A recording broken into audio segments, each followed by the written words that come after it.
When war came to the Pacific in the 1940s, the Australian government scrambled to build one of the world's largest Air Force bases.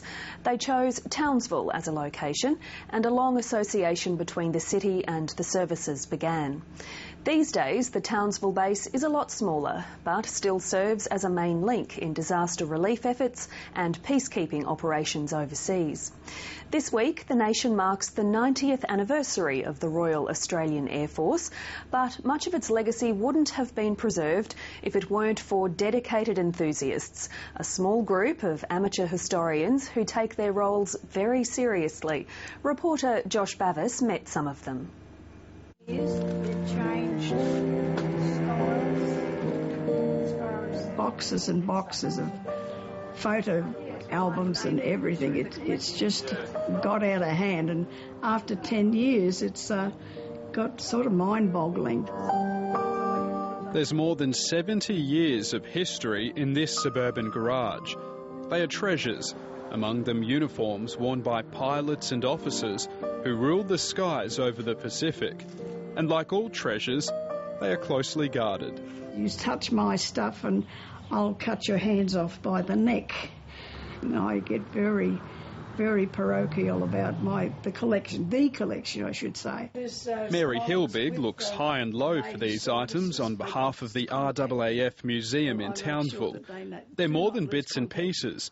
They are historically and personally significant.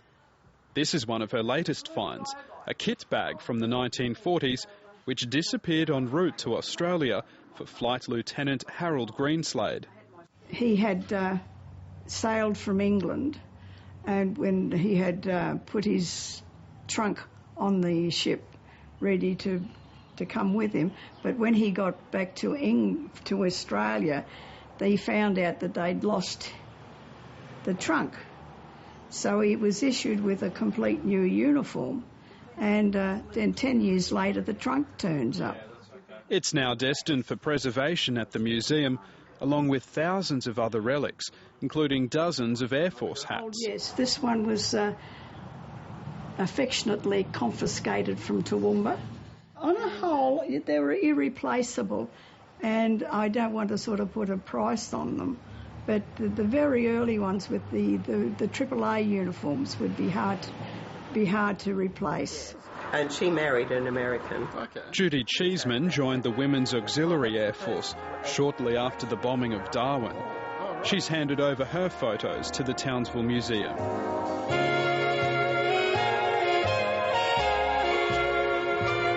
It was fantastic because every type of plane came in and out from here because, I mean, it was the most northerly point.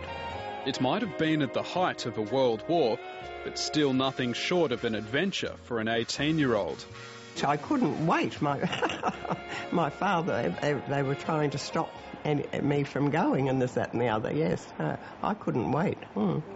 Townsville was becoming a garrison city at that time. Nearly all civic buildings were commandeered for the war effort. Not even a real big country town. It was 30,000 people, and all you ever heard anything about was the war. Doug Bauer is another volunteer committed to preserving the wartime history. He remembers the gravel-garbet airstrip transform into one of the most sophisticated Air Force bases in the Southern Hemisphere.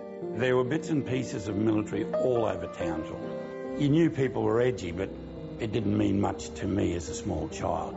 Well, I thought it was Hicksville, to be honest, yes, and we looked at one another, and the first thing the SP, who was a service policeman, said, "Where are yous going?"